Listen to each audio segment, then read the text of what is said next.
All right, welcome again to Social Distillation, the submarine still of the internet, where we attempt to drop the beat and pour white lightning straight onto your brain. Today we've got a couple things we're going to rant about. First things first, for a little fun, football. I mean, So, is it fun? yeah, in a painful kind of way, literally.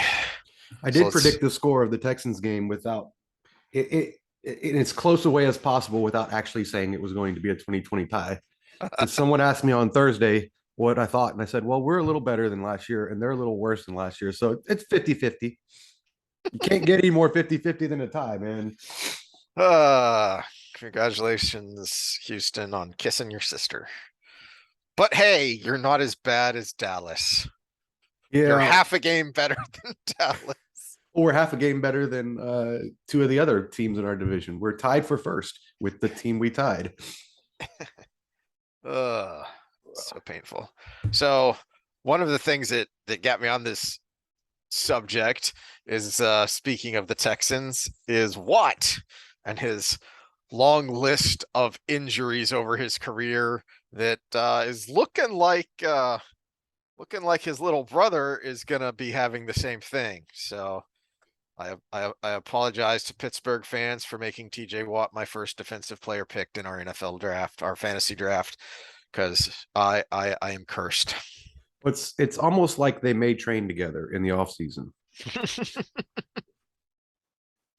So the first report I heard was torn pec. Mm-hmm. And so that's, say he goes into the surgery pretty quick here, but then that's a lot of recovery time, especially for that muscle. This isn't like, you know, Well, this last isn't night like they said torn pec 6 weeks, and I'm like, yeah, no, no, it's 6 weeks in the sling after the surgery. yeah, and you're talking about a muscle and a movement pattern that you're going to use a lot as someone Mm-hmm. who's on the line. I think he's actually listed as a linebacker, but he plays on the line. And so he's going to be doing those swim motions and pushes a lot. And as you pointed out, talking about your own A thing, year ago tomorrow. yeah. Yeah. And that's assuming, if he comes back that fast, we can pretty much guarantee he's going to get hurt again. Mm-hmm. Because as you've pointed out, there's going to be damage around it. You can't tear something that significant and not have additional structural problems. And as far as I know, a doctor could correct me on this. There's like three different ways they do that surgery, and the consensus is the way I had it done was the best. So it's not like he's getting better medical treatment because he's rich. Now Yeah. he'll probably have a much more robust physical therapy Mm-hmm. because for those that haven't watched earlier episodes and seen the story, our insurance, we ended up without insurance shortly after the surgery. So my PT was, don't do anything too stupid. But other than that, I mean, realistic, the tissue's tissue. Yeah. It's going to heal at a certain rate. And it's going to heal to a certain. Now they typically it's around 95% of what it was, 90 to 95%. But still, that's like 2 years later. Yeah. That's like at least a year later. It's 6 months before they say even start lifting with 50%. And from Uh, my own experience, this motion, which is your typical bench press or a wider grip push up, still hurts and still stresses it. Now, anything inside here, I can push with a lot of force, yeah. but that extra stretch because the muscle's shorter now. Which means he could probably get away with it quicker if he was an offensive lineman, because you're usually keeping your hands in theoretically so that you can get away with holding. Yeah, So, but but good luck with a swim move. yeah, good luck Or with a reaching swim out for a move, tackle or reaching out for a swatting a tackle. ball. Yeah. The first, if he comes back that fast, if he comes back this season, the first time he reflexively reaches out for an arm tackle, Mm-hmm. he's just going to tear everything up again, probably. So not good. And the whole point of this ranting was, as we've talked about with JJ Watt, that there's something wrong with you if you're getting this hurt this often. Yeah, and And it's not the injury itself because randomness exists, especially in a mm, dynamic sport like that. But when you have a pattern as a particular player, now we've either got really bad habits on the field where you're too random or you're not training properly.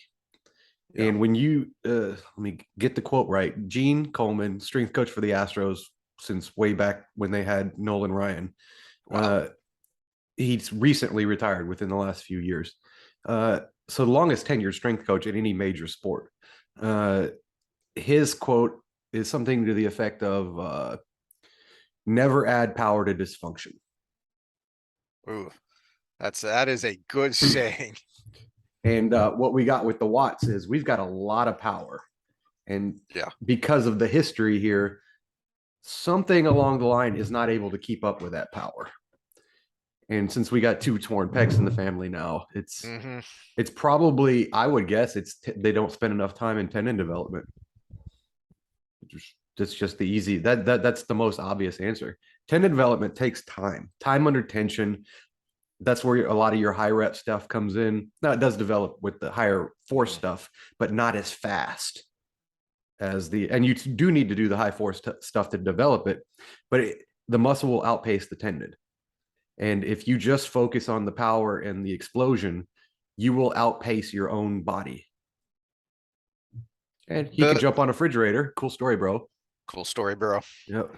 The the normal person box gym equivalent to that saying is, and I don't remember where I first heard this, but form over ego. All right. So you can bench or squat or curl. Look at how much I'm curling. Okay, but how much are you swinging your back? How jerky is your motion? How terrible is your posture? You're all that weight that you're stacking on to look cool and get that pump is going to make that bad form worse, and it will eventually lead to an injury. It's not it's a win not if when you know add power to dysfunction. That is a win not if scenario. And it is, I don't know how familiar you are with the NFL programs. So I don't know how much of this is a problem within the culture of the strength training of the team, and how much of it is what they do on their own in the off season. But I would suspect that it's mostly off season for the simple fact that the strength and conditioning programs during team time, both camp and practice, and especially during the season, is going to be much more limited simply as a factor of time.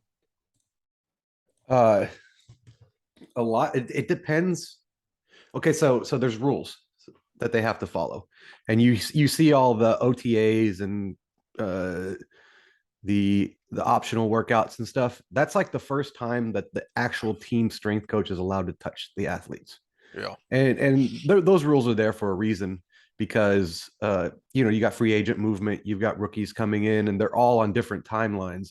It would be unfair to some players that are in limbo with contracts and stuff if all the teams could get together Mm-hmm. and train with the team strength coach so everything's unified. So they have their private guys. I mean, I've trained a few of them myself, and they have to go out and find someone good in the private industry. And some teams in their contracts will pay. Am I less pasty now? Little.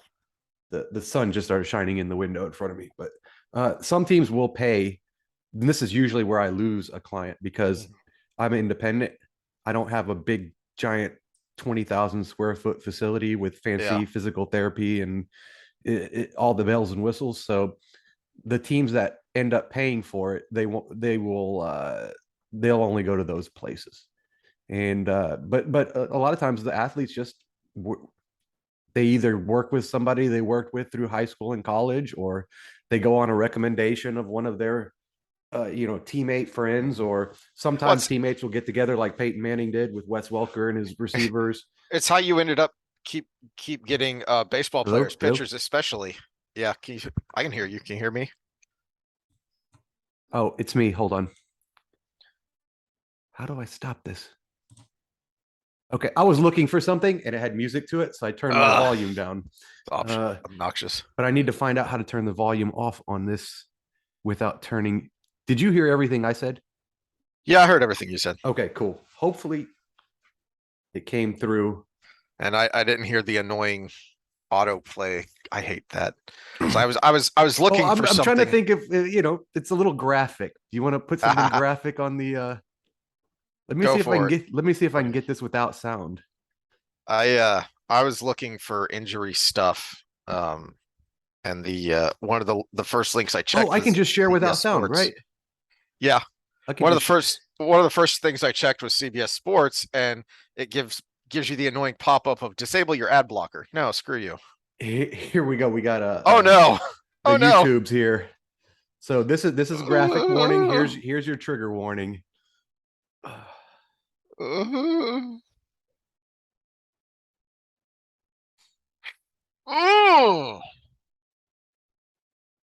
You've shared worse though. That's not the worst thing I've seen. The quad tear from the power lifter.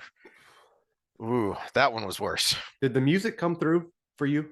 No, no. Okay, good. Then it shouldn't come through on the video. I don't want to get us like removed because we had music in one spot. Now, theoretically, I can remove that with the software I have, but I have no clue how to do that. Uh, but That's one of those things that I gotta think you gotta feel that coming before it hits.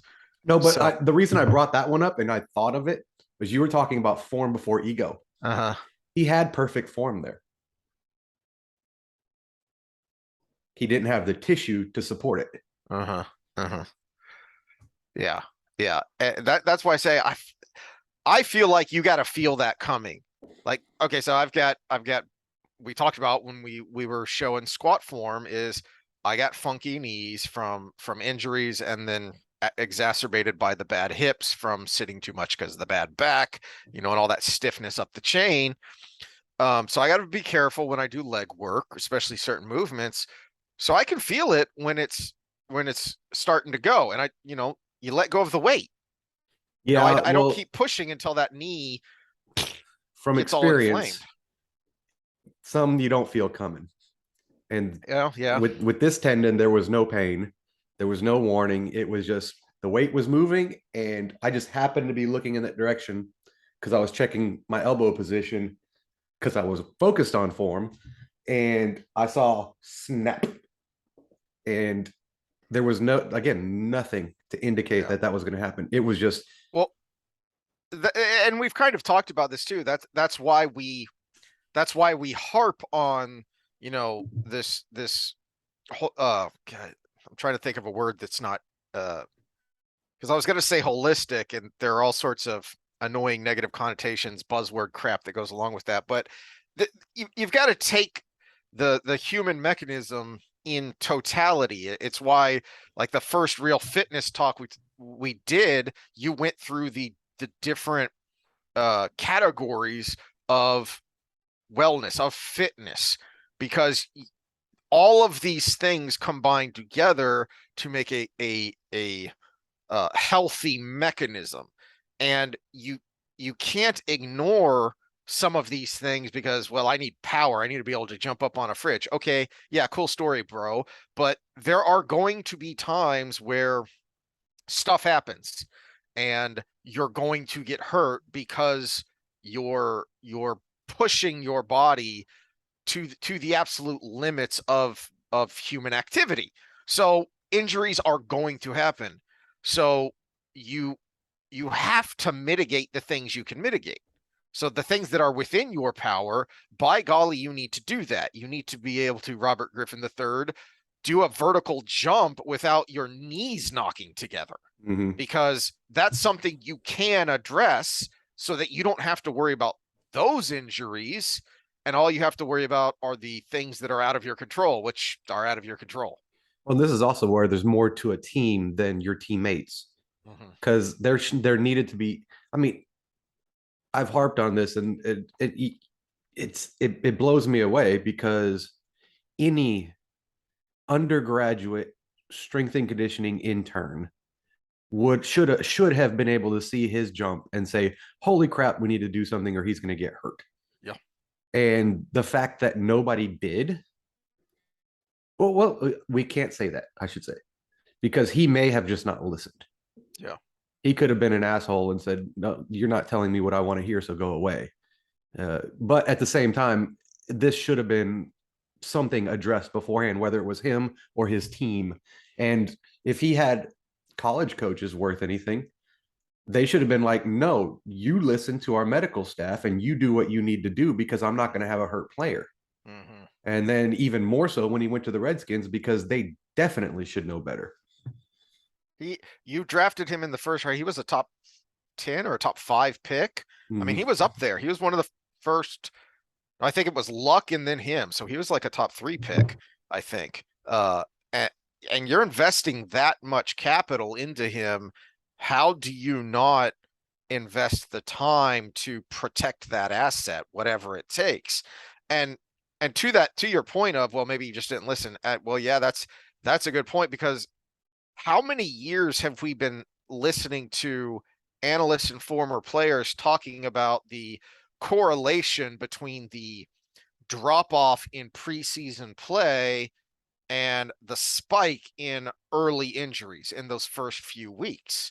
And let me share real quick.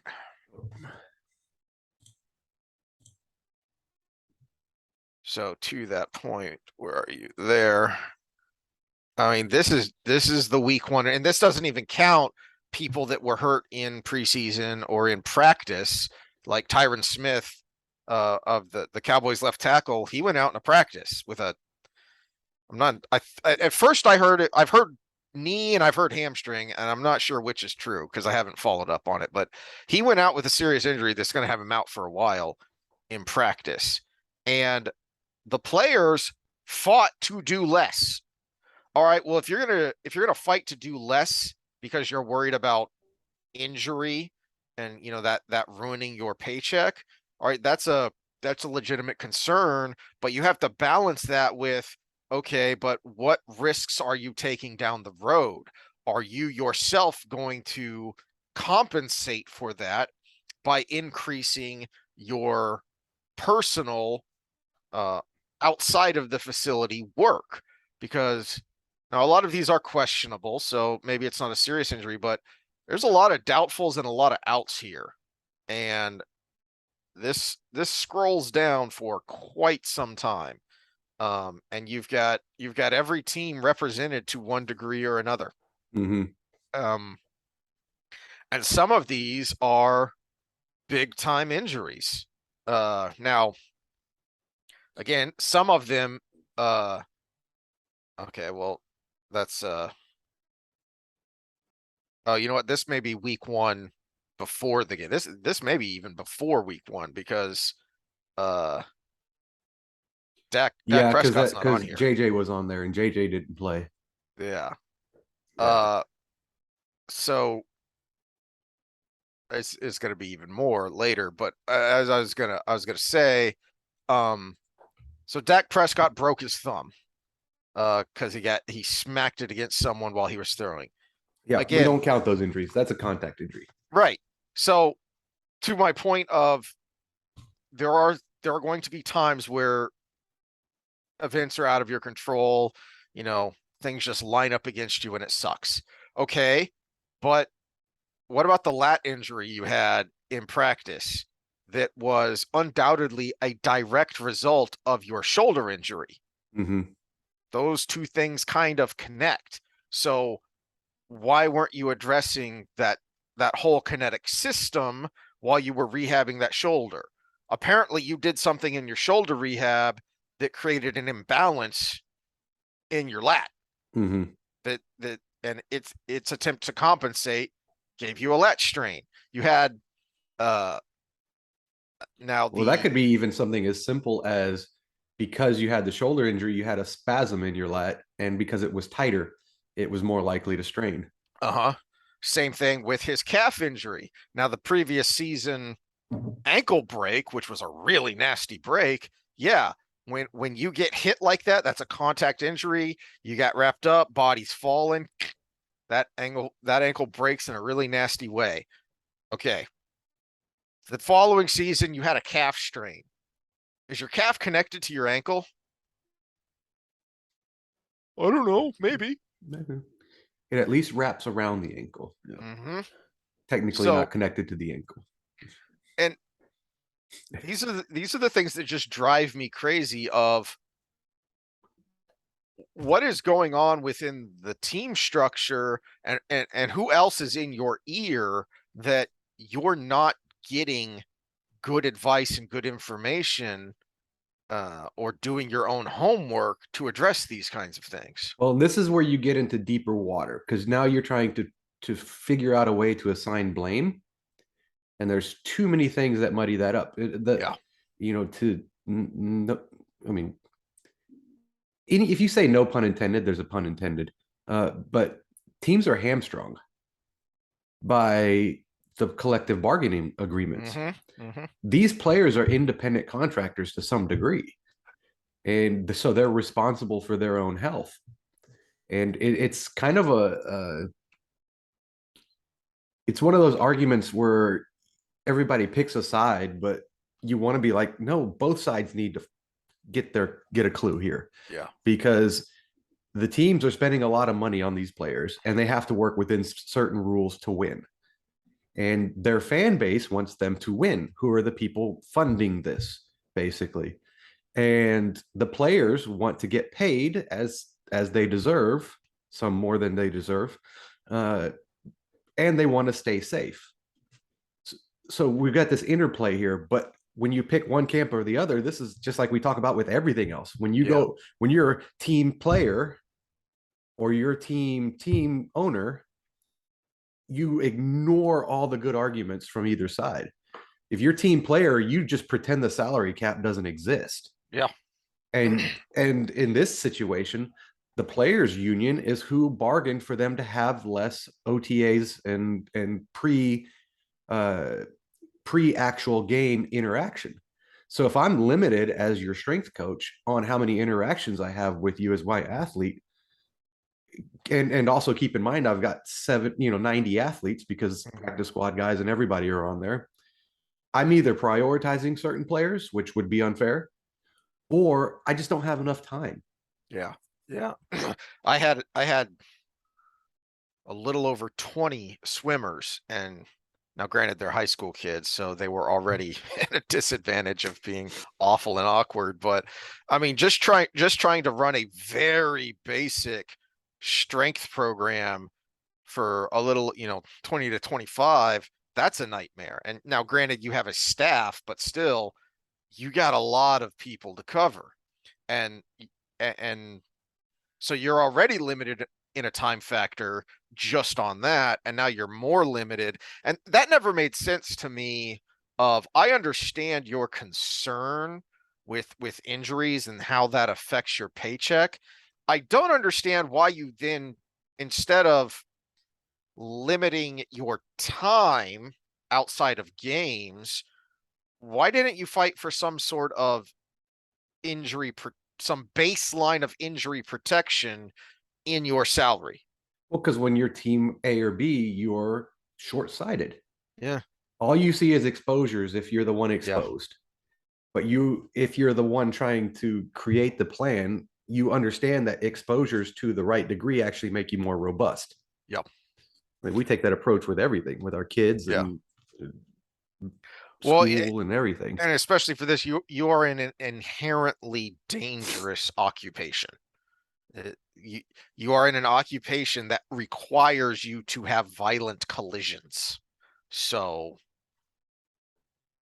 you have to mitigate for that. And wrapping yourself in a bubble isn't going to mitigate. It's actually going to weaken you, because when you have those collisions in game, your body isn't as acclimated as it should be. And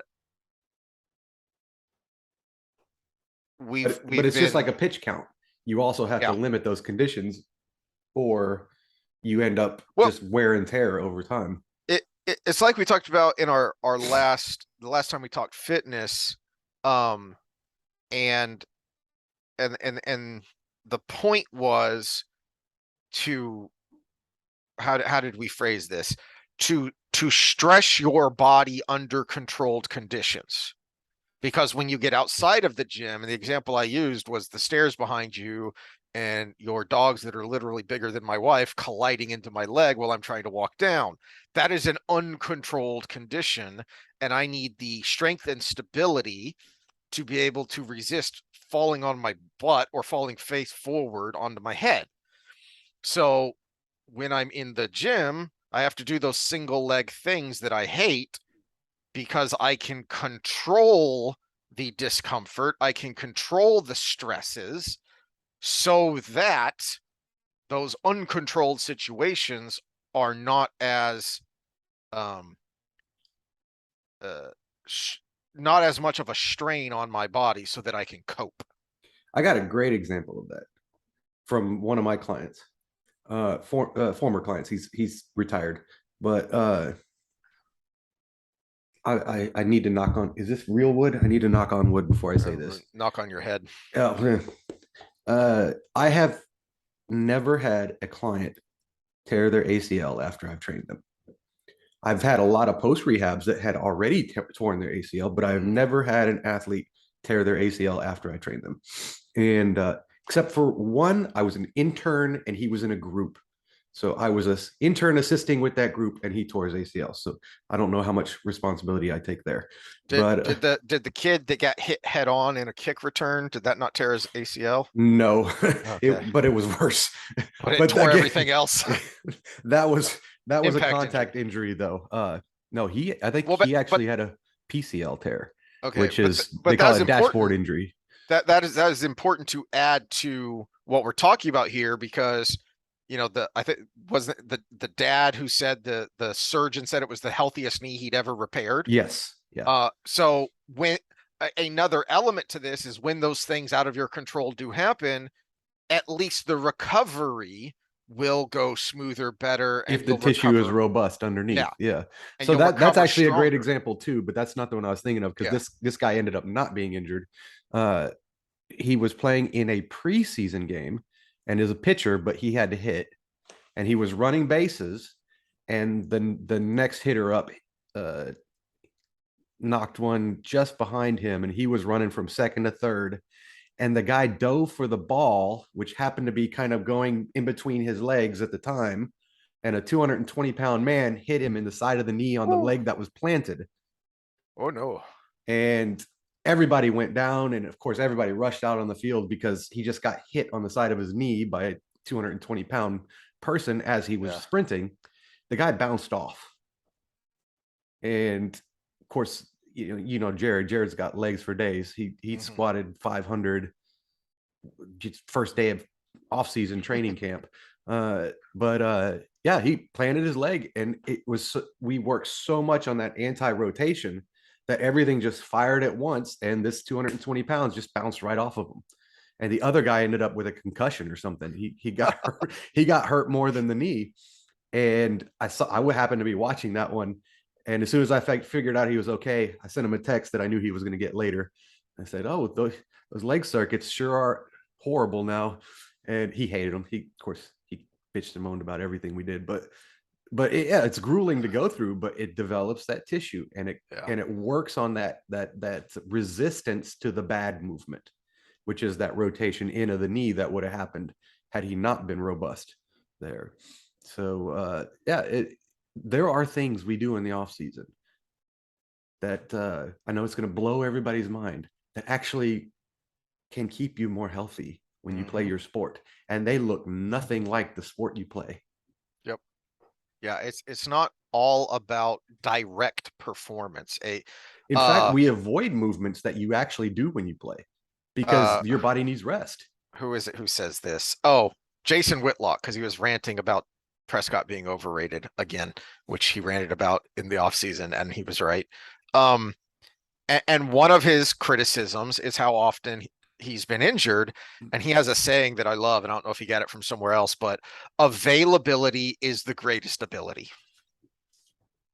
It's, how often do you hear people say that about a job? Just show up on time, ready to go.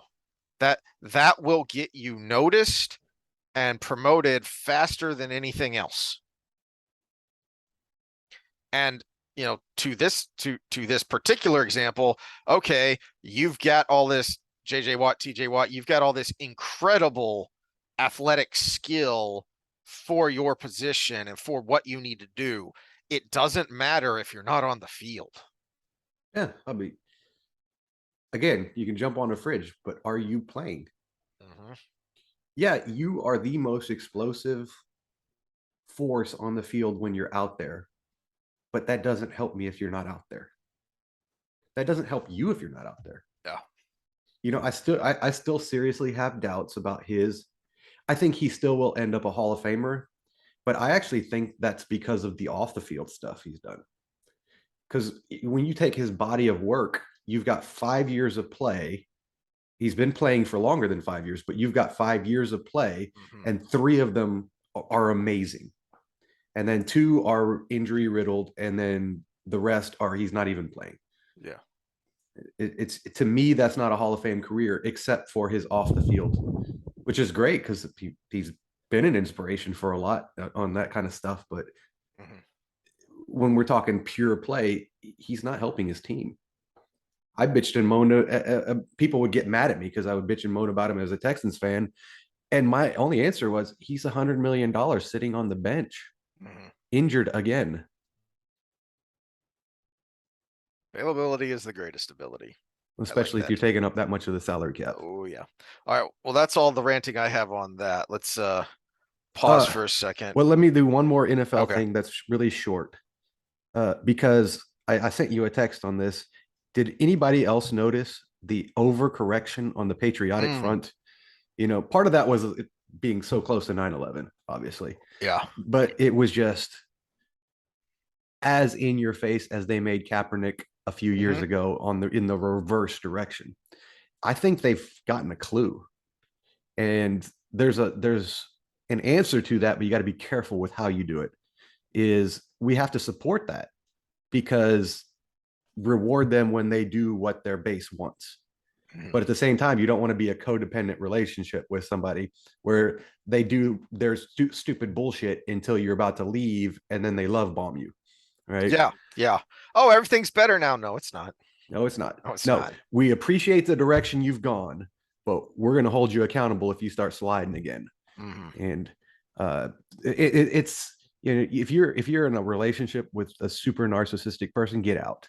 But if you have to work with them or you're in a business partnership with somebody, or then you have to learn how to deal with it and protect yourself at the same time. Yeah. And you train each other how to treat each other. And if you keep just going back, you train them to take advantage of you. But Yeah. if you put the hammer down and stand your ground, then they make the choice of if they're going to stay or not, and continue to do that. And this is how capitalism works. The NFL sees what makes them money, and there's nothing wrong with that. And for a short time, the postmodern BS that was flying through our nation made them money, and then it didn't, and they figured it out. Okay, now we can take that break. All right.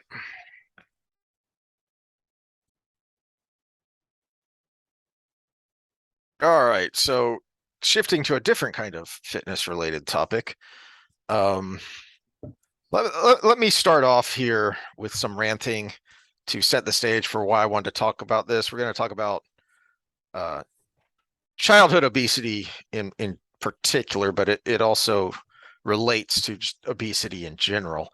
And I'm going to start with an article from The Atlantic in July of 2013, and then I'll tell the story of what made me think of what reminded me of this old article that I highly recommend people go and fully read because it's one of those things that's infuriating to me because again 2013 And we're still arguing about these things, and the criticisms that he has are still very valid and ongoing. And the title of the article is rather eye-catching: How Junk Food Can End Obesity.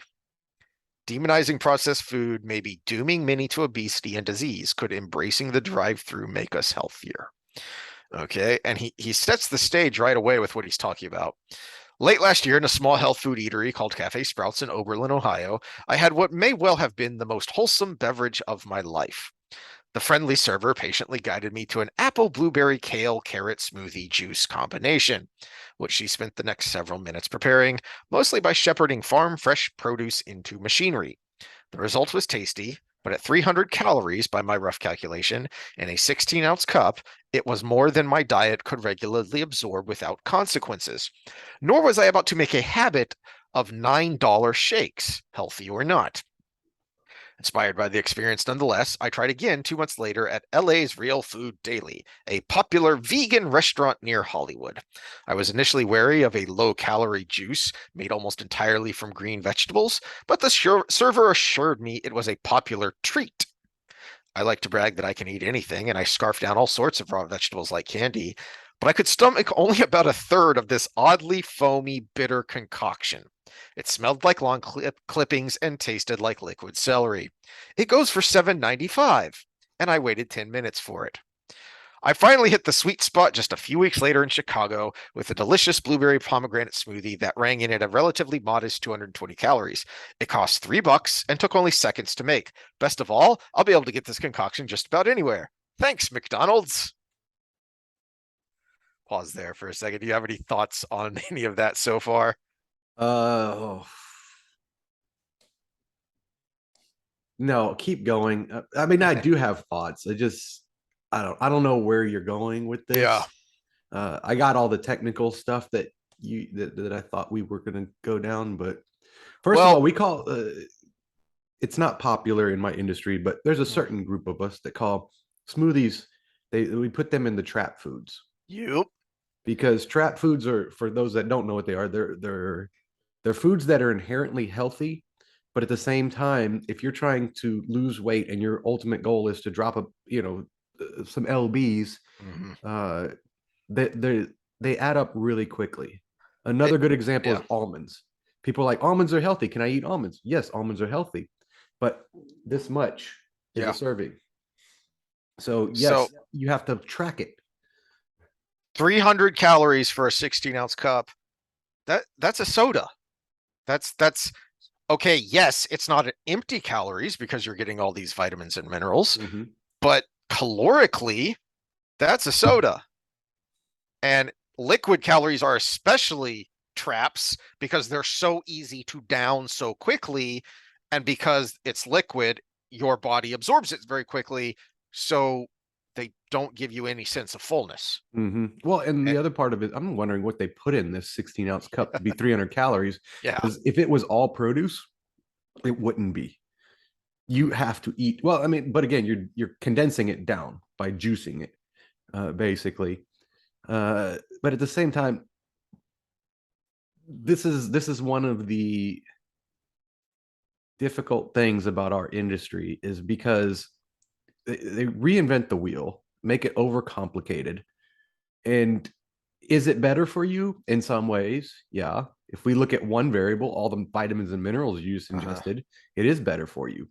But is it better for you if you end up having 10 of those and now you ate, 3,000 calories that you never got full on? So you Yep. probably had another something else along with it.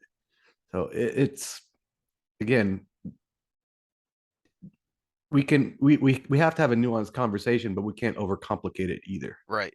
And these next couple of paragraphs get to the crux of his thesis here, which if only the McDonald's smoothie weren't, unlike the first two, so fattening and unhealthy, or at least that's what the most prominent voices in our food culture today would have you believe. An enormous amount of media space has been dedicated to promoting the notion that all processed food and only processed food is making us sickly and overweight. In this narrative, the food industrial complex, particularly the fast food industry, has turned all the powers of food processing science loose on engineering its offerings to addict us to fat, sugar, and salt, causing or at least heavily contributing to the obesity crisis. The wares of these pimps and pushers, we are told, are to be universally shunned. Well, and that's where education comes into it, Mhm. because processing isn't the evil part of it, but it is the part that makes it easy to overdo it. Yep. So look at, here's the most simple example. I see he brings up sugar here in a second. Mhm. Sugar, granular sugar, the little crystals that you get in your the bag that's about a pound at HEB, is basically what's from the sugar cane taken and condensed down into this tiny little crystal that is easily absorbed in your body. So you take a spoonful of that and you've had a weight gaining experience.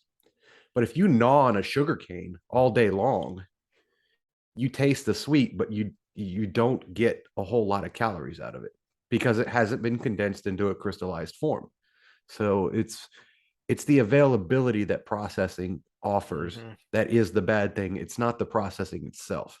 In Exactly. fact, if we're looking at survival foods, you can get a little bar this big that has enough calories to get you through the day. That's a good thing if you're in a survival situation. Yeah. Well, so he does talk about sugar and some other things just as examples of what he just said there. But the most kind of damning to me is this. This is a name you might have heard because he is a zealous advocate for wholesome foods, whole foods, Mhm. non-processed. Um, and he's not a nutritionist. He is a journalism professor. But he is an expert in this field. And most significant of all has been the considerable space the magazine has devoted over the years to Michael Pollan, a journalism professor at the University of California at Berkeley, and his broad indictment of food processing as a source of society's healthy problems. uh, Indictment is the right word. The food they're cooking is making people sick, Poland has said of big food companies. It is one of the reasons that we have the obesity and diabetes epidemics that we do. If you're going to let industries decide how much salt, sugar, and fat is in your food, they're going to put in as much as they possibly can. They will push those buttons until we scream or die. The solution in his food is to replace big food's engineered edible evil through public education and regulation with fresh, unprocessed, local, seasonal, and real foods. Well, and he kind of he didn't speak to his best there, because I like Michael Pollan. Mhm. Uh, but this article's misrepresenting him, but his statement also misrepresented himself. And I'm wondering what's between all the dots, Yeah. because he also, as a journalist, investigative journalist, specializes in addiction and drugs and the things in our diet that are addictive. And what he would say if you long form interviewed him is they would put as much salt, sugar, and fat as to make you want more, because then you will buy more. Mhm. And I have heard him speak to that as such. So he actually does a lot with well, one of his big ones is he talks a lot about caffeine, and he talks about his 3 month caffeine fast that he did and how much different of a person he was, and it wasn't good because his natural state is caffeinated because of all his life, and when he took 3 months off it was miserable. And we do the same thing with food, and that's where processing comes into it, because they're combining these things in a way that make us want more because you buy more, they make money. Well, but there is a chicken and egg question here too, and I'm not saying that um, profiteers wouldn't purposely do that, but on the other hand, it are they doing that to create the demand, or are they just responding to the demand? Well, if you purposefully put it together to make it more addictive, you're creating the demand. But the demand was already biologically there. Right. We Yeah, like junk food. well, and this is the detachment. This is where it comes in, because if you remove yourself from the person themselves, then you can justify in your own head. You could say, well, they can stop whenever they want to. It's their responsibility not to eat too much of this. We're just making something they like. Uh-huh. Well, but and that's my point though, is that they my problem with Poland and a lot of the things I've read and heard him say is his demonization of the food industry. Um, when it could, okay, are they drug pushers who are purposely trying to get you hooked? First one's free, or are they simply making the best product to meet the demand? Because again, Well, we no, like junk you're food. right. It is, they're making the best product to meet the demand without respect for the downstream effects of it. Yes. And they're it's not as nefarious, but it's still irresponsible. And my problem with Paulin is his solution is government interference. Yes. That's my problem with him. But the actual idea that corporations are doing this on purpose is true. They want you to buy their product, whether it's competition with the other guys or trying to get you in with the good drugs. It doesn't matter. It has the same effect, and they know it. But yeah, where his authoritarian bend is where I have problems with him. Mm-hmm. I think the better solution is education and responsibility by freaking parents to quit Yes. feeding this to their kids when they're young and creating the addiction. Because maybe you screwed yourself over in the past, but don't screw your kids over. And that's where I wanted you to bring up data on childhood obesity and where I wanted to get into that. But let me backtrack a bit, and where this came from is for some reason that she just still doesn't know. Someone at waifu's job put her on a list to go to this fancy, one of these way overpriced dinners because it was a fundraiser for she doesn't even know what, um, that her company had bought a table for. And one of the speakers at this event was someone who'd been an ambassador and some other stuff in government. He was talking about um, one of the initiatives that he worked on, and this was back around the time of this article. And that was During 2013. Yeah, Okay. so this would be in that same area because it was around the time that Michelle Obama was making her issue childhood obesity and improving healthy eating and all that crap. which And which is like one of the best, most approval points that administration got from me. uh-huh. Yeah. But then how they did it is where everything goes off the rails, much like we were just talking about with Poland and his solution being, well, let's just have the government come in and force things. Mm-hmm. And that's basically what they did here. And this is one of our rants about where the government has become, because you don't even need to pass a law. You can just pass a regulation, and you don't always even need to pass a regulation. You just bring people in and coerce them by threatening to do things. And so what he was talking about is they brought in these industry people and these physicians and nutritionists, specifically pediatric, to talk about childhood obesity, and they were all yelling and blaming each other, and it's not my fault, it's not my fault, it's not my fault, it's not your fault. And they they couldn't, they were also arguing over it's the carbs, it's the fat, it's the carbs, it's the fat. And finally one brave person raised their hands and said, it's all calories. It's the total calories. It doesn't matter where it's coming from if the total calories are what's making you obese. Which, okay, yes, finally, thank you, someone actually saying something intelligent.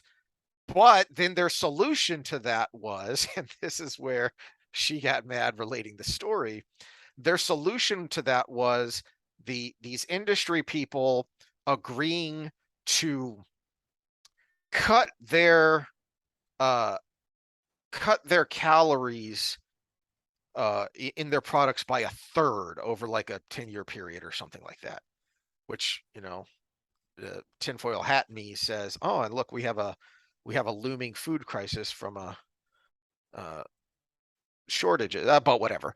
And this is where the rant came in, because she hates diet flavorings. She Mhm. despises them. But of course, her and my daughter are the kinds of people who don't need to have the diet things because they have really small appetites to begin with.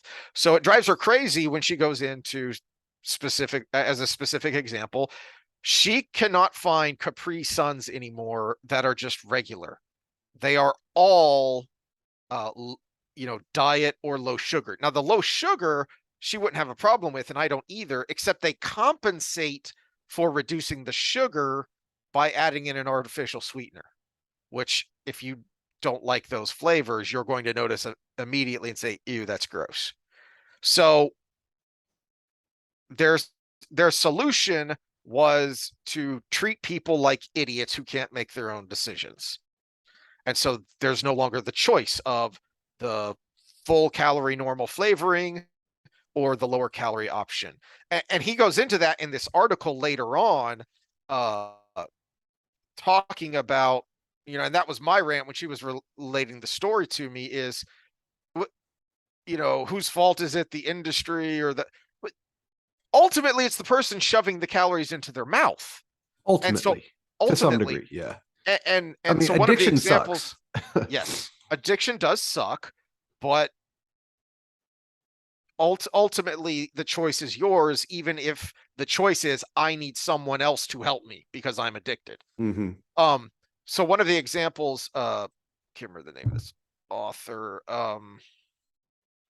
Can I bring up my board while you're Friedman. talking about that? Because Yeah. So one of the examples he brings, that which is one of the reasons I thought of this article, is he goes to a Carl's Jr. and they have or had at the time a new fish sandwich, and it wasn't like the McDonald's filet of fish, which is battered and fried and slathered in mayonnaise. It was actually a good protein to calorie ratio, and he said in his opinion it tasted really good. But he which is got to funny because talking. Carl's Jr. was always on the list of Yes. most calorie dense everything. Yes, because their burgers That's are why they were not that. delicious. Yes, exactly. But he got to talking to the manager, telling me that he was you know, a journalist and working on this stuff. And yeah, the manager liked it too, and he thought it was a great addition to the menu, but people weren't buying it. So you can only do so much if Hmm. people don't want it. Yeah. You brought up calories was the main thing, and before you even hit me up about talking about this was my board for this last week in my garage that I can't call a gym because they don't come to a gym, they come to me, and we just happen to work out there.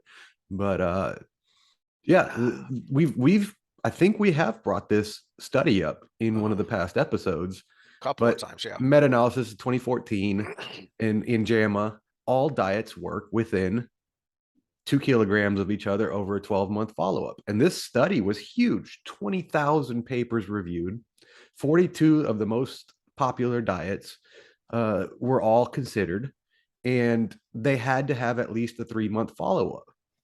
And I think the 12-month still ended up with 600 and something journal articles. So they all worked within a very small magnitude of each other for weight loss. So the takeaway there is find something you can stick with. And in the search of what you're going to do, what other goals do you have? Do you have high blood sugar? Well, maybe we'll do a low carb diet and stay under our calories. Do you have high cholesterol? Maybe we'll do a lower fat diet and stay under your calories. Do you want performance? Well, maybe we'll do a well rounded diet and stay right at your calories. It's they all work the same for that one goal. So it is about the calories.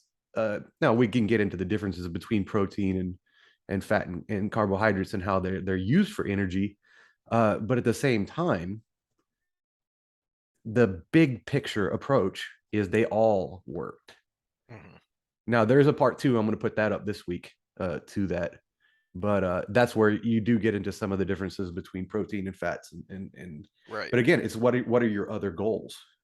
Yeah, that's where that comes in. The other goals, one of the big ones that I've talked to people about is, look, weight is a very simple equation. It's not necessarily easy. It's not an easy equation, but it's very simple. It's calories in versus calories out.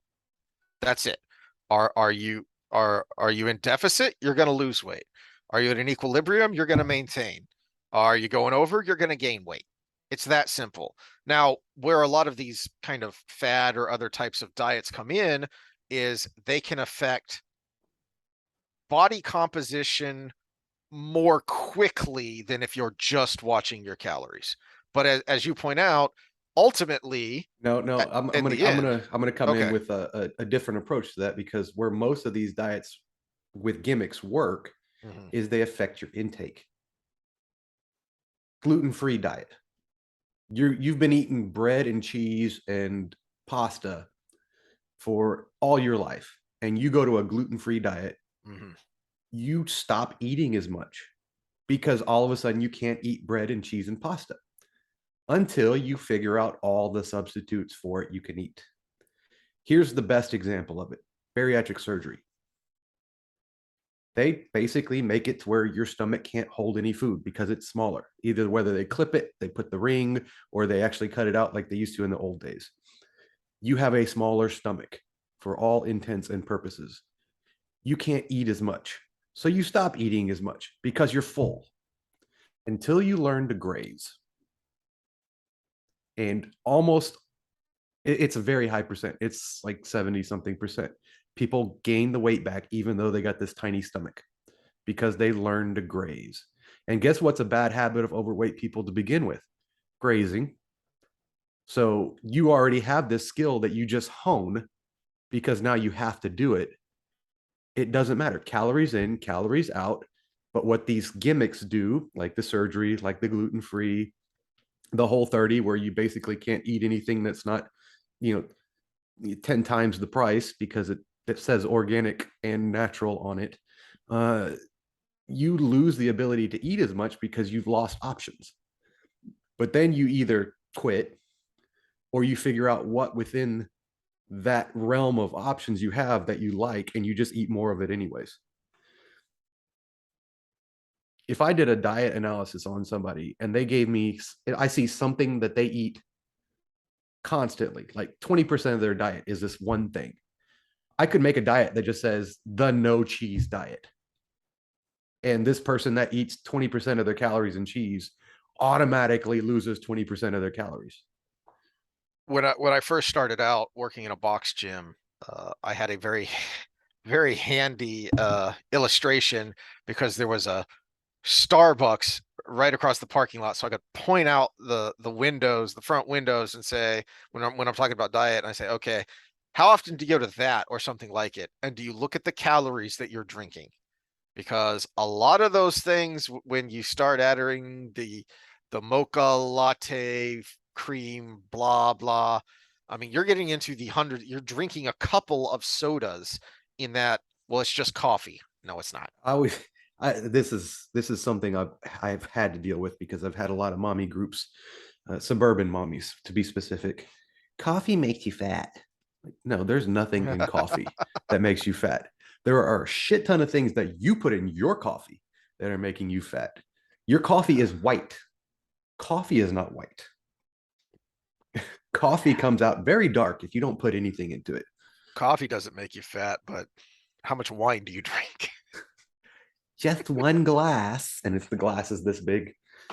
Her husband's standing behind her, shaking No, her no, no. head. I have had that exact situation Yeah. where oh, just one or two glasses every once in a while, and then she walked off, and husband that was training with her walks by and goes, the whole bottle. Yep. Uh, I got sidetracked. Okay, so Okay, back yeah. to Tie the this to kids. You talked about rambling. tie this to kids. Okay, Okay, so um, I've seen other people say this before, and it's worth pointing out. You know, when we were growing up, we would we didn't always eat the healthiest. You know, We Oh had no, lots of we got most of our food from the Wonder Bread store. Those little pies and ho hos and ding Kraft dongs mac and that were like cheese and the 5 and 10 cents a thing. Yeah, exactly yeah. the hostess products filled with the wonderful fat and sugar. Get a moon pie out of the vending machine as my after school snack.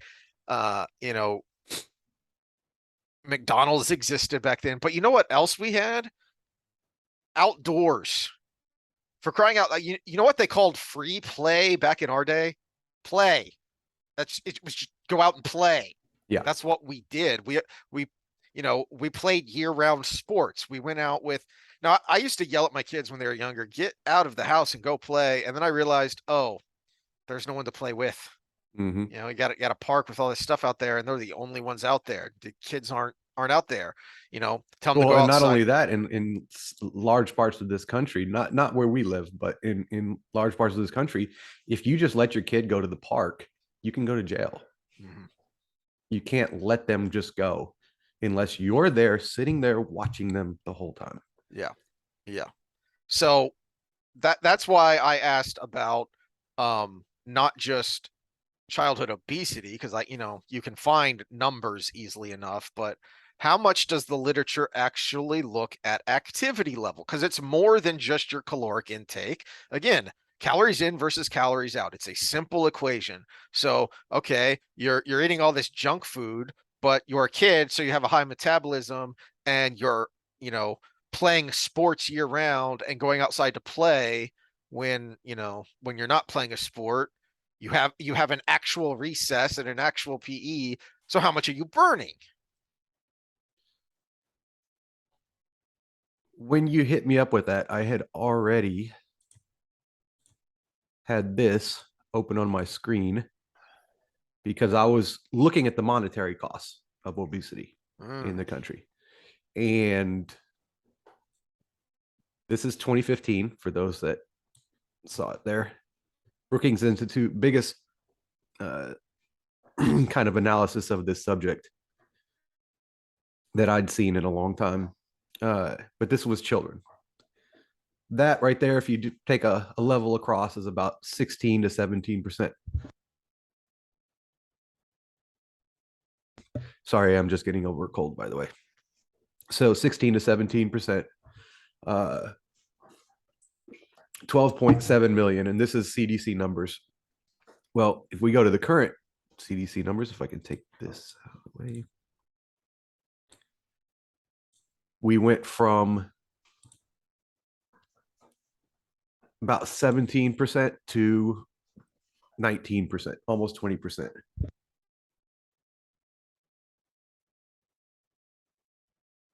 Sorry. And then they actually break it down uh, by the age groups: 2 to 5 year olds, 6 to 11 year olds, 12 to 19 year olds. So remember when I brought up the incarceration rates and the funny math, and everything was based on the assumption that it kept going up at a slope. Well, this one actually did keep going up at a slope. So when we look at the impact of that obesity rate when it comes to the monetary side of it, where did that go? The estimated cost, if and this was the estimated cost if things stayed the same as of 2015, $1.1 trillion from this group of children. And again, that's if things stay the same. And do people become more or less obese over time in their own lives? Typically, the bad habits they have as a child carry over into adulthood. You see less people becoming not obese than you see becoming obese. Well, as as they your get older. metabolism slows down and your lifestyle slows down, as you become more sedentary, as the responsibilities of adulthood kick in, it's only going to get worse. So now we look at the fact that we have gone up. That number is only higher. So that's where I was going with it when you sent me that. Mhm.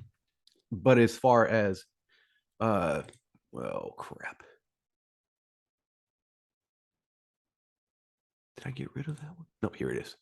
Yeah, physical activity is probably the biggest risk factor. And this is childhood obesity causes and symptoms from 2015 as well. So they kind of went through all of the different factors that contribute to it, whether it's diet, exercise, sports, socioeconomic status, things like that. And this is something we've kind of known, but they kind of put it together in a nice package. So it is the activity. There's so much more time spent with what we call screen time than actually getting up and doing something physical. And even going out and doing something rather benign but up on your feet is still a negative gain versus the way it's done now, which is and Jonathan Haidt did good work on this with the social interactions, where video games online between boys is having a less effect, and it's actually more in line with just regular free play. But from a physical standpoint, it can't compare because you're not doing anything. Yeah. And I think I've mentioned this before, is because yeah, I've mentioned it before in one of my rants about some of these 30-day challenge things and how they annoy me, because they're not exercise, they're activity. Activity is important, and I've talked to people about this. Is, there are two methods for in increasing your calorie deficit: activity and exercise. So don't think that just because you're active, you're necessarily in a healthy lifestyle. But also don't think that, oh, well, I went to the gym today, so I can sit on my butt the other 3 hours of the day. Mm-hmm. No, that's not good either. Well, I would take this in two directions, because this is actually a discussion with the ladies I actually wrote that board for, because they had all these questions about nutrition that I could tell were based on misconceptions from fad diet, propaganda. Mm-hmm. And we were also talking about exercise, and they were having trouble because they're relatively, some of them are newer to exercise, and then I have a different style, so when you do something different, it's always going to be a little bit difficult. But I was like, yeah, imagine if I was one of the mean trainers out there, and I was talking about the things that people do, and one of my pet peeves, that I watch trainers do things that I know they would never do themselves, and that they take pride in just destroying their client to where they can't do it. They're laying on the ground in a pile of sweat. That's like the pride moment, but also they're just laying there. And if I do something to you in the gym that beats you up so bad that when you get home you decide not to walk up the steps and do something downstairs because of what I did, not just because you're being lazy, I had a negative impact on your caloric output for the day, because you're choosing to just stay downstairs because your legs are hurt so bad. You're probably going to sit on the couch longer because your legs hurt so bad. You're probably going to put off that yard work because your body's hurting so bad. I had a negative impact on your overall output, even though I had a higher impact in that 1 hour. And chances are that's going to last for days. So yeah, like to your point, it's a combination of overall activity and the exercise. The exercise is targeted. Yes. But the overall activity still needs to be there. The exercise is there to make up for those times you can't have the activity. Like if you're an accountant sitting at a desk. That's a good way to put it. Yeah. Yeah. That's how I put it with my grandfather. I actually, a few days before he died, I was finally able to explain how I did or why I did what I did. Because he asked me that question. He always asked me because he didn't understand. He worked on a farm. Or he was a carpenter, and then he worked on a farm after he retired, and he did that till he was 98 years old, almost till his deathbed because of a fall. A fall, and he ended up basically aging in 3 weeks what he aged in the last 30 years before that. But he said, "What do you do in that gym there of yours?" And I was like, "Well, all those things you do all day long on the farm that kept you young and healthy, people don't do that anymore." So I use a lot of science and literature and research to put it together in 3 to 4 hours a week for these people. And he's like, "Oh, okay." It was finally the explanation I needed. And it took me, 15 years or 12 years of doing what I did to be able to up with that explanation. But yeah, we do a targeted version of making up for the times you can't do it. But in the times you can, you should be. And the second thing I wanted to say is this is where I'd love to talk to somebody like Brett Weinstein and Heather Hying, because they always talk about activity is greater than exercise. And I would love to have the exercise talk with them because they don't understand exercise enough. They understand biology and they understand the outdoors and all of these things. They don't understand all the science behind exercise that we need. I think that would make for a phenomenal Yeah. conversation. Well, and the flip side of that is you also, as you've been saying, understand the activity is a part of it. You've talked a lot about just go for a walk. Mm-hmm. And not only is that a good way to get some extra caloric deficit, but it helps you mentally, helps, kind of clear your mind. So that's something that's pesky here in Texas when it's still 95 degrees after the sun's gone down. But I And then try then and it's 95 with mosquitoes after the sun's yeah, gone down. exactly. But when it cools down, I need to get back to my after dinner walks because that's good for clearing the GI tract, burning some extra calories, and clearing the mind before bedtime.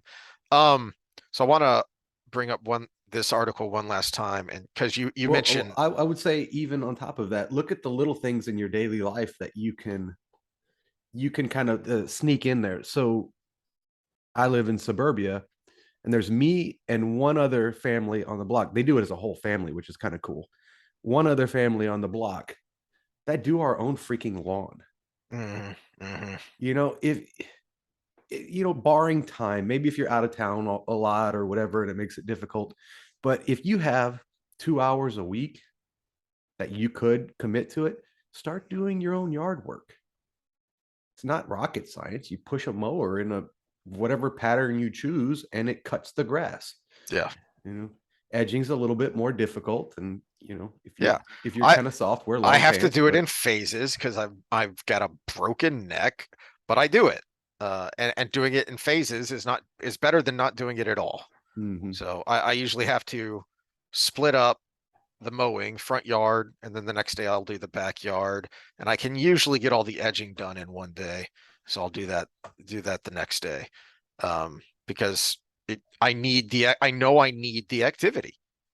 So I've figured out a way to do it without exacerbating my problems, but helping them.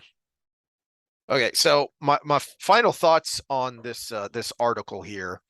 Um, so he goes through as an example. He gets a bunch of products from Whole Foods and from Trader Joe's, and points out how the package advertising is all about how they're healthy and these healthy options, and he points out these things are more calorically intensive than a Big Mac. You know, back to the beginning of his article and his 300 calorie shake. You know, you can call it healthy all you want because it's got XYZ nutritional benefits, but if you're talking healthy for the obesity crisis, well, no, you're actually being counterproductive. Mhm. And I love the way he points this out here. If the most influential voices in our food culture today get their way, we will achieve a genuine food revolution. Too bad it would be one tailored to the dubious health fantasies of a small elite minority. And too bad it would largely exclude the obese masses who would continue to sicken and die earlier. Despite the best efforts of a small army of wholesome food heroes, there is no reasonable scenario under which these foods could become cheap and plentiful enough to serve as the core diet for most of the obese population, even in the unlikely case that your typical junk food eater would be willing and able to break lifelong habits to embrace kale and yellow beets. And many of the dishes glorified by the wholesome food movement are, in any case, as caloric and obesogenic as anything served in a Burger King. Well, one of the debates I love to hate, and I hate to have, but it's necessary, is it's expensive to eat healthy. You hear that all the time from people who are obese that don't have a lot of money. Well, it's too expensive to eat healthy. If you are talking about kale smoothies, yes. If you are talking about a caloric deficit, that makes no sense, because this is a first world problem to have too much to eat. And I've mentioned on the podcast how I lost 80 pounds because I ended up poor. I went back to school, but had a heart surgery and then ended up getting a divorce from my first wife. And I was a poor student again, instead of, working in the warehouse that I had been working on before I went back to school after she was done. And rice and beans are 70 cents a pound dry. And there's still something close to that. It's like $1.09 or something dry. So 4 times that cooked. And that's all I ate for like 4 months because that's all I could afford. And I lost 80 pounds in 4 months. The poor man's diet. Yeah. Is it as micronutrient dense as your kale smoothie? No. But it had all the protein I needed. It had the calories I needed. And I just got freaking tired of it. So I only ate when I was hungry. And I would to add some green to my poor college student diet, I would get canned spinach, the Walmart brand canned spinach, because it was real cheap, and half a can of that mixed in with some other stuff. There's a lot of vitamins and minerals there. So that's how I would get my green. And they were like 30 cents a can at the time. So it is doable if your conception of healthy is the organic frou-frou stuff that you get at Whole Foods and Trader Joe's and the like, then yeah, that is expensive. And it is an indictment on the people pushing that they have no conception of how, we've looked at the numbers. You've brought up the numbers that a significant majority of the obese population are in lower income brackets. I have those numbers. Hold on. So pushing the idea that healthy equals these things, which are expensive. Oh yeah, and also not necessarily healthy when you're talking about obesity and the caloric density of these foods, then yeah, you're going to push people into a train of thought where they figure, well, I can't do that. What's the point? I'll just keep going to KFC. Yeah, these were the CDC numbers I had before, and it breaks it down by ethnic divisions as well. But then we've got the WIC numbers, and WIC talking about how the obesity epidemic affects children from low income more than higher income. And first of all, it's like, isn't that your job? But the other part of it is, again, obesity in the poor is a first world problem. But this is a debate I had with my epidemiology professor for the whole semester, basically. It was all around inner cities because they don't have, a lot of them, they don't have the ability to cook and do that kind of thing in their apartments. Sometimes they only have a hot plate or whatever. And yes, this exists. But when we talk about the obesity epidemic in the United States, that's actually not to be forgotten, but that is a very small percentage of our population. Well, you've brought this up before, and I don't know how it didn't occur to me, but most people in Japan have a rice cooker and a hot plate because their apartments are so small. They don't really have a kitchen, they have a kitchenette. Do they have an obesity problem in Japan? No, not really. No, not really. But again, this is where diet does come into it because yes, activity is probably the biggest factor, but we are feeding our kids shit. Yeah. And I would actually even go as far, I don't have evidence of this, but I think it's a pretty good speculation, pretty good hypothesis. It's the liquid calories. It's the fact that we're shoving sodas Yeah. in their face because they want it. The yeah, the heaviest I ever was, it was because uh I was drinking lots of soda. That's when my weight ballooned up because I gained a little bit of weight after my injury, but I didn't gain a lot of weight until we got on food stamps and I bought soda. Mm-hmm. Well, and so we've created an environment. So the biggest correlator we saw was physical activity, but that's kind of confounded because we talked about our bad diets growing up, what would quote scare quotes bad diets growing up, but we were active. Well, take activity away from people who have bad diets, and and then the diet becomes the problem. So Yes. yes, we could optimize the diet, but so activity is part of it, but we should also still be focusing on optimizing the diet and quit. Right. And it is processed foods because they're cheap. Processed foods are cheap. Well, and that was the, I got kind of sidetracked and didn't get into the thesis of his article is that processing is all about efficiency. It's not Mhm. an inherently bad word.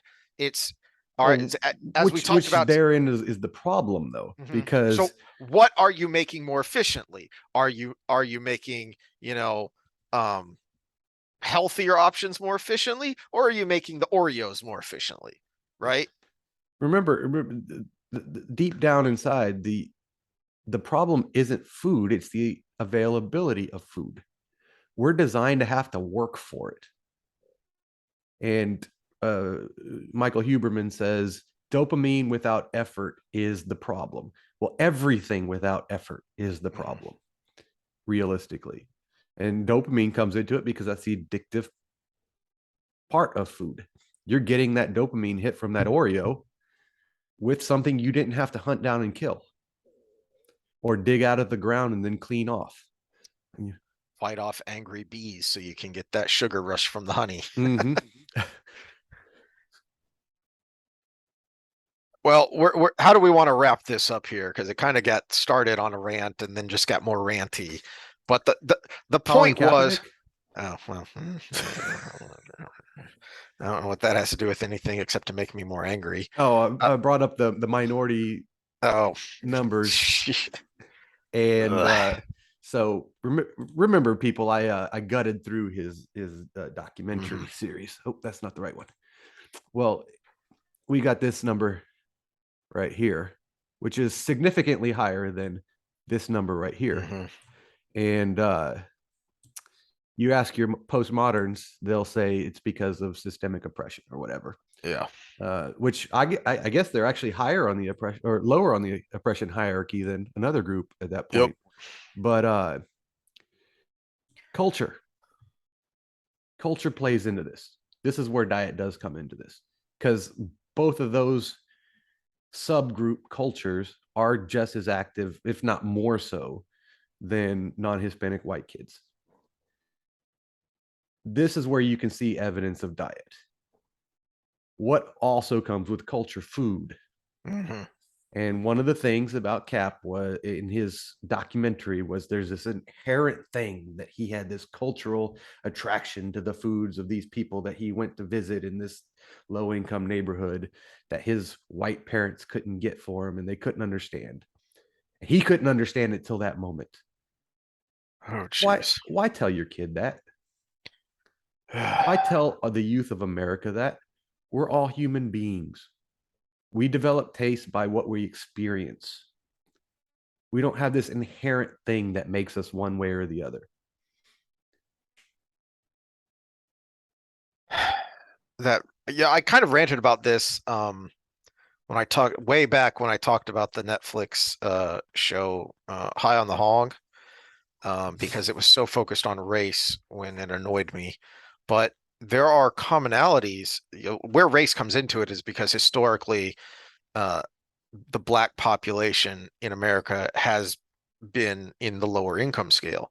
Well, Mm-hmm. there are commonalities among across races in the lower income scales, across ethnicities. If you look at like where my wife's family comes from, and there are a lot of commonalities between the poor of South Vietnam and the poor of the South United States in the kinds of things they ate Well, because let's stay that's off the what was third rail and available. let's talk about Hispanic population in the United States. Do we have the hoi polloi of Latin America that came over here to immigrate? No. We have the Latin American farmers that wanted a more free opportunity to do their thing. And what we see with the lower income uh, brackets when it came to food was they figured out how to do the most with the least. Yes. And And that least is often the fattier parts because that's what the hoi polloi doesn't want. mm-hmm. And they figured out ways to cook those to where they were delicious. Like carnitas are delicious, but it's a big hunk of fatty pork cooked in fat. or fajitas. Nobody wanted the skirt steak, so the poor people figured out how to make it absolutely delicious, and now it's the Mhm. most expensive thing on the menu Yep. at a Mexican restaurant. Brisket. Brisket ain't cheap anymore, Yeah. but it was a cheap cut of meat, and the low income black communities in America figured out how to make it amazing. Mhm. Uh, this that's where culture plays into it, but you don't have to tell your kids you have to be this way because you're this Yeah. culture, Yeah. especially on a national stage as a privileged white kid with an afro is basically what he is. Yep. Um, and it's certainly not something you have to eat all the time, which was kind of where the rant got started is yeah, we had junk food when we were kids, but one, we didn't eat it all the time, and two, we were active. So, Well, and look at what you do with as lower income, because we did this when I was a kid too. Look at all the foods we enjoy now that were basically filler foods. Cornbread, mhm, make you full is basically the point of cornbread. Give you some more calories, make you full, and and help you get through the next day so you survive. mhm. But now we make it as a comfort food. Uh, fried chicken. Fried chicken will get you through the day calorically if you Yeah. don't eat too many. Yeah. Another thing that people don't realize, one of the reasons where fried chicken came from is because it will last a while and Mm-hmm. it keeps And you so can keep reusing the grease and you keep reusing the grease. You put that fried chicken in a lunch pail so you can have it later. And so now you have something that still tastes good and is going to give you a boost of energy even when it's cold. And and so but these were also people that worked all day yep, long outside. yep. So stop trying to make these stupid top-down approaches to force things on people and we should be telling each other, hey, look at the personal choices you are making and how is that affecting your caloric balance? Because Mm-hmm. that's how you address that's how you address obesity is what is your caloric balance? What life choices are you making or not making that are leading to that? And on the mental end of that, what are the things that keep you sane and how do I fit it into that without Mm-hmm, sabotaging myself? mm-hmm. And sometimes that's a hard no. You know, if I can't drink one Dr. Pepper without drinking a case of Dr. Pepper, then obviously it's out. I can't control myself. If I can't not have the whole case of beer, we probably ought to address Yeah. that. Uh, if I can't eat just one Oreo, if I say one when I talk about Oreos, it means a sleeve. That's this is one I had to struggle with for a while. Did I ever bring up my intervals for Oreos? No.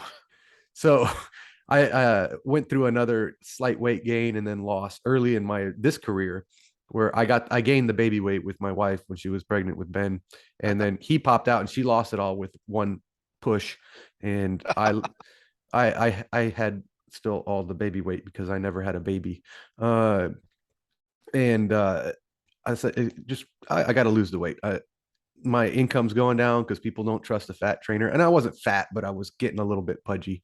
Yeah. And I love the Oreos. You know I love the Oreos, and I would black out eating Oreos. I loved them so much. And I made a deal. I said, okay, so we're getting a little nitpicky with the techniques here, but I was like, interval training right before a high carb boost can actually be beneficial in certain situations. So once a month, I'll have me a whole pack of Oreos all at once, so that way you poop most of the calories out anyways, and I'll just get a couple big glasses of milk and just get through it. But I'm gonna do true Tabata intervals right before I do Ooh. it. So I had an exercise bike. It was a Schwinn magnetic resistance one in 100-degree garage because we were still living in Lamarck at the time, and I would get out there and I would crush those intervals, 3 sets, 80 or 20 tens for 8 rounds each set, and I would just be dead. And then I would walk in, drink that first cold glass of milk, and start dunking those Oreos, and I would black out eating Oreos. It was so good, and I lost 20 pounds over the course of that diet plan. Maybe that's not the advice we should end on. Well, I only did it once a month, Yeah. and the rest of the time I was very strict. Yeah. You, So you found a technique that let you enjoy something. Well, no, this is the whole cut back without cutting out. yeah, this is the whole cheat meal premise, right? It keeps you sane. Now there is something to the refeed benefit of actually having these spikes here and there, but the mental part is the most important part, because or when I had to really push away from being a 24/7 drinker, I did a fasting method with it, right? So I would increase the time I would go without one, and it was a lot easier to look at a bottle or think about it and say not now than it was to just say no. Yeah. And that's so with the Oreos, it was, I'd want some on a Sunday and be like, no, that's next Sunday, Sam. Not now. Mm-hmm. You can do it next Sunday. And so there is something to the mental benefits of these things, because we want them for a reason. We want Yeah. them because we are adapted to crave these things. We just didn't have them readily available before, and now we Right. do. All right. Well, I And got to so get back don't to work. don't give them to your kids too often, because Yes. it's You know your that's a good place to kind of tie it up is, again, we had these treats, but they were very often rewards, Mhm. right? We go to McDonald's and get a Happy Meal because we just finished a game. This is what we go and get at after the game of whatever sport we're playing that time of year, or a birthday or whatever. So find ways to cut down on those things that we know aren't good for us and increase that activity level that we know is good for us. Well, and And that's the hopefully thing some of as these a techniques parent have helped. is, if you offer a kid a candy or a cookie or whatever, the answer is yes, because of just what I talked about. We're hardwired Mm, for it, but they're not cognitively able to separate the hardwired from what is good for you. yes. You are. Yes. And even if you're not super educated on this subject, you know it. You know a Dr. Pepper is not good for your kid, except in maybe sparing situations when it's a reward. We would get a soda maybe once a week when we helped Granny or Grandpa on the farm, Mm, and we would get a soda with our lunch. But we were also working outside all day, digging trenches and baling hay. So yeah. All right. Well, we will see y'all next time with some Wheel of Time. Yes, we And promise Wheel of Time next time. and hopefully some of this ranting has helped someone. We better have disclaimers on here because we talked a lot Mhm. about nutrition and stuff. We are not nutritionists. We're not doctors. If you have a special medical issue, including, oh, this is where you can get in trouble as a trainer, by the way, here in Texas. So this is trainer advice as well. You cannot give nutrition advice specifically or meal plans even. So if you got a meal plan and you had an adverse result from your trainer, you actually probably could sue them to someone who has any kind of medical condition that might be affected by it, including obesity, as defined in Texas as a medical a medical condition. So we did not give you any specific advice. Talk to your doctor. If you need specific meal plans, find a registered dietitian, preferably one that is fit themselves, and or a nutritionist. And no medical advice. What do we start with? NFL. Yeah, we started with the NFL. Yeah, we did talk about medical stuff there. So no medical advice. If you have a torn muscle, please go see a physician. I did get an update on TJ Watt on my watch while we were talking. It's non-surgical, so it's no more than a second-degree strain. Well, Can't heal it on its own.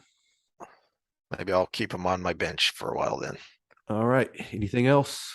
Nope. I gotta get back to work. We'll see y'all next time. All right. See you next time.